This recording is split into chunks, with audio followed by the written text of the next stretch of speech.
Today on the podcast, we are going to talk about testimonials, how to get them, what to do with them, and why you need them in your business. So join me for episode 98, all about testimonials.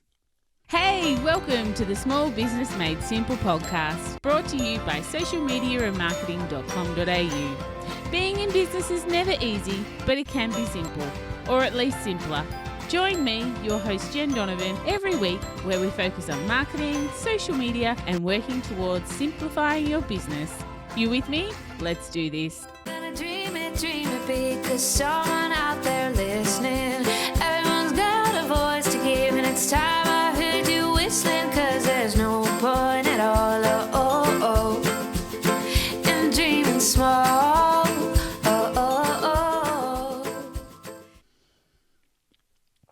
Hey there, my fabulous listener. Welcome to episode 98 of the Small Business Made Simple podcast. Thank you, as always, for lending me your ears today.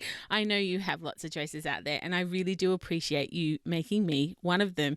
If you're a first-time listener, then hey, super welcome to you. If you're a return listener, then hey, super welcome back to you. I'm really happy to have you here. I am the host, Jen Donovan, and it's my job via this podcast, social media, and just about everywhere else I hang out to make your business life simpler. I'm a thought leader when it comes to marketing here in Australia and a marketing strategist for small businesses. I do this because I know that business can be lonely and hard and complicated, and look, it's rarely easy, but it should at least be simple, or at least simpler. So that's my commitment to you on the so-named Small Business Made Simple podcast. Today, we are going to talk about testimonials. It's something that I've actually found myself talking about quite a bit lately with both my mastermind clients and my one-to-one private coaching clients. They're those little pieces of gold that clients or customers give us that help us in all areas of our marketing to actually drive some sales. They make for fabulous Facebook ads. They're good to have on your website, of course, and we'll talk about where you should put them on your website a little bit later. But they're also good for our soul, knowing or reading how we've actually helped others in their journey of business or life, or just making them a little bit happy, depending on what you are actually selling. So no matter what business you're in, you should be actively collecting testimonials, and frankly, actively giving them too, because if we truly want them, then we actually need to start giving them. And of course, if we start giving them, they'll probably show up for us more as well. But we'll talk about that a little bit later. We all know it's much more powerful for someone to tell others how great we are than for us to sing our own songs. So we know testimonials are important, but the problem is, while most of us have a long list of amazingly satisfied clients and customers, very few of us take the time to actually have a strategy around asking a customer for a testimonial. So we need to create a habit of asking, because if you struggle to get them now and you're not asking, then imagine what it will be like if you do start asking for them. So biggest question, how do you ask for a testimonial? Well, let's look at a scenario. So you're working with a client and they're thrilled with your work and they're experiencing some fabulous outcomes, and in fact the exact outcomes they wanted from you when they started working with you. They tell you verbally that they're really happy and you've helped them enormously, and they can't believe what they've achieved with your help. They've paid the money, you've delivered the value, everyone has a smile, everyone is satisfied, and everyone walks away from the arrangement feeling really happy. It's a true win-win. But it's feedback like this that is awesome, and it's also the exact time that you need to ask for a testimonial, because at this point, only you and your client know how awesome you are, and we want to tell the masses. So You just don't want any old testimonial though. You want a very specific type of testimonial. And the specific type is the type of one that makes the next person take action and want to work with you too, or at least plants that seed that they need to work with you if they want to experience the same outcomes as the person's testimonial that they've just read. So, how do you start getting testimonials after, of course, you've listened to this podcast? So here's some step-by-steps. Step 1, make a list of 3 to 5 clients who you know would be really happy to give you a testimonial. Step 2, call each one of them and say, "Hi," client's name, "I'm putting together some new marketing materials and I'd love to include your testimonial. Would it be okay if I wrote down what I've heard you say and send it to you? You can feel free to adjust it or change it as much as you like." Now, calling is better than emailing or messaging, but you do what form of communication that you would normally do with the clients on your list. So if picking up the phone is foreign to the particular client that you would like the testimonial from, don't pick up the phone. If you would normally email them, email them. If you would normally DM them, DM them. But the point is, we want to ask if it's okay if we can send them a testimonial based on what they've told us through the conversations like the one earlier. Okay, so step 3 is write the testimonial for them. Never call a client and simply ask them to write a testimonial for you. This is the piece of gold I really, really, really want you to hear. Write it for them. Why? Well, because they won't know what to write. And we don't want to give them yet another task or make it their problem, because chances are these are busy people and you're just giving them another job to do, and we don't want to do that. And by asking them to write it, it will probably be significantly less to do with what you've done for them, but more about, how great you are and how friendly you are and how, trustworthy you are or something like that. It won't have the real desired outcomes that we're looking for, because remember, we want to use these things to make other people take action. So step 4, of course, is send them an email with the testimonial you wrote based on their verbal feedback. As long as it sounds like them and they really did say those nice things about you and they did experience that outcome you've written about, then you'll be likely to receive an email more or less straight back that says, "That's perfect, unchanged, happy for you to use that in your marketing. I hope you're having a great day. Thanks so very much." That will be so much quicker than actually asking them to write it and then feeling like you have to chase them up in order to get that testimonial for them. And that's just another form of ickiness when you're chasing something that really is all about you and not about them. And if you get into the habit of asking for testimonials, you can really build up a great little show reel of evidence that highlights and proves the type of results that you can produce for your clients. Or if you're a product-based business, having these testimonials around the products that you're selling then tells other people how great those products are, and maybe you will make even more sales. Not even maybe, you will definitely make more sales on that product if there are testimonials around that product from previous purchases. So, next question, what do you write? How do you write a testimonial on behalf of someone?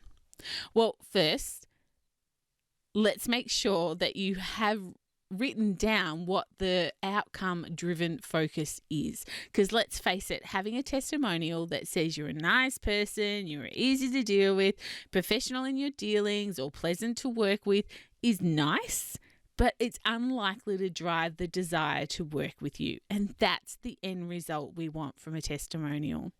Being friendly and easy to work with and professional are a buyer's minimum expectations.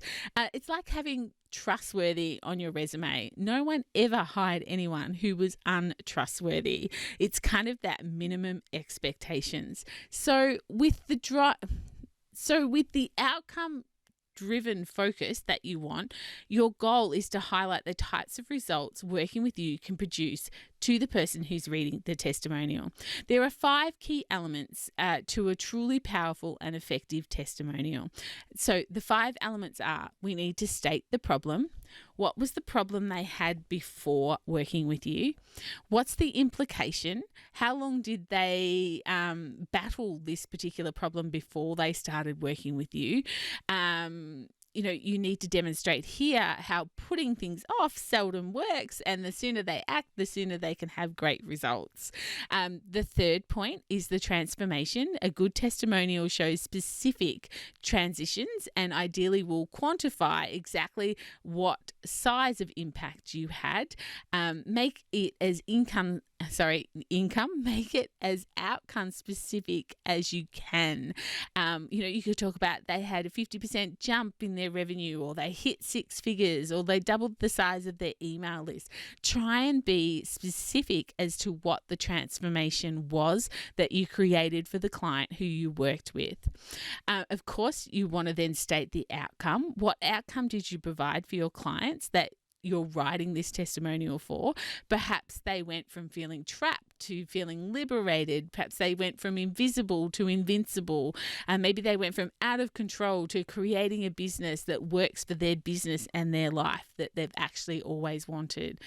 This is actually part of the testimonial that should demonstrate that with professional guidance with you, you can quickly turn around things fast and really start building the business that you want, or the business that they want. Because remember, we're writing it on their behalf.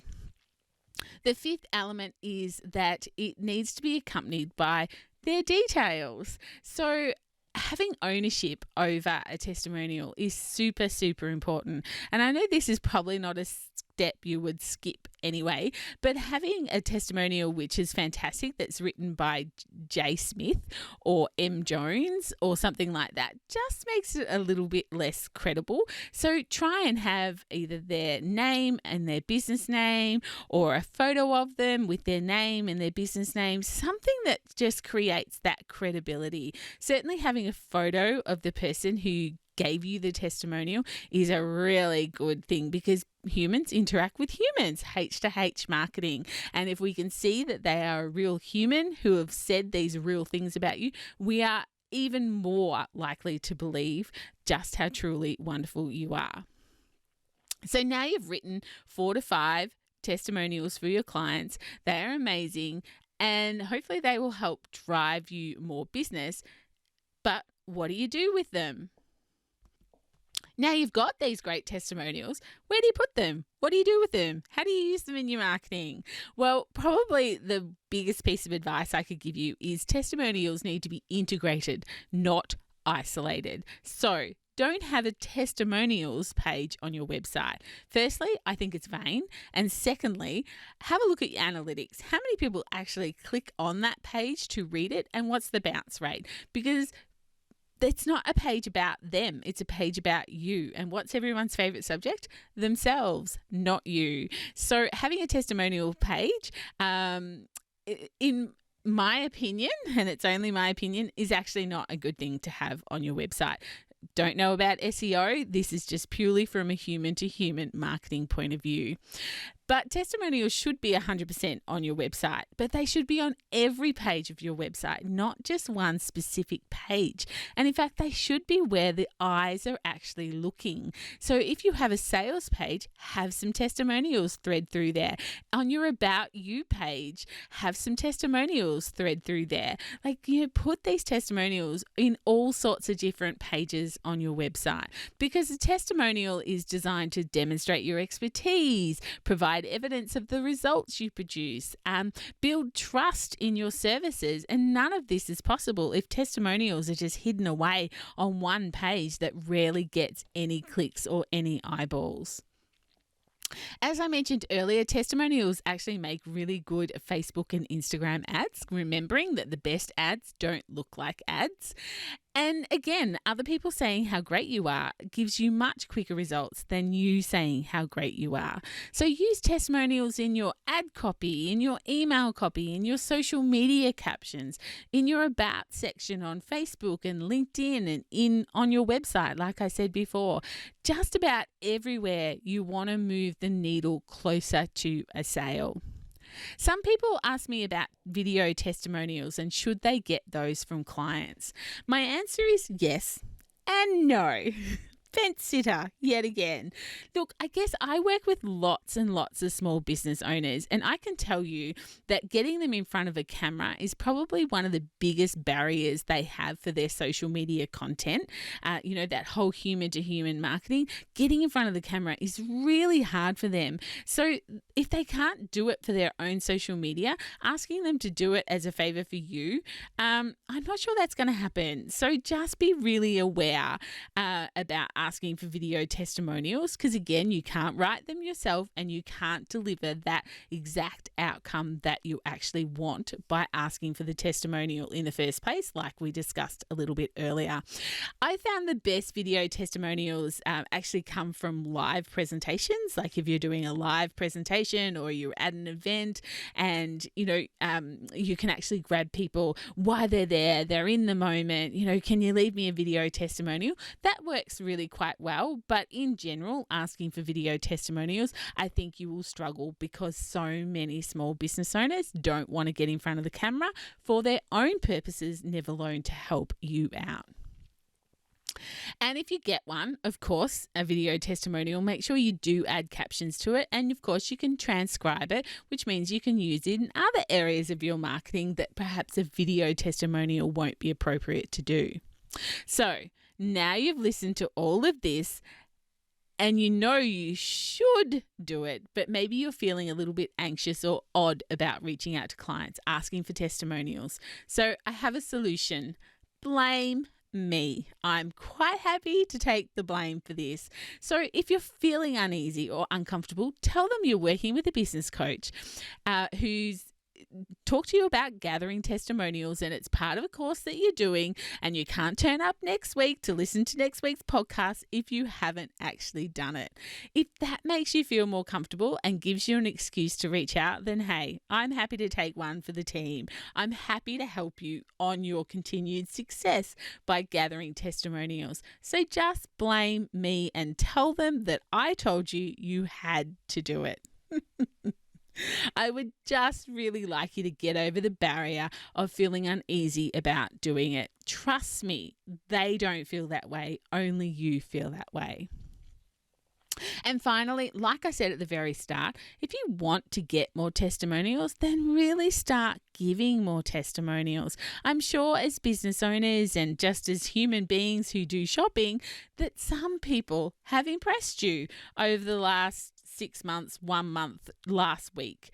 So get into the habit of giving testimonials. And of course, if we're reaching out to 3 to 5 clients to ask for one, let's give 3 to 5.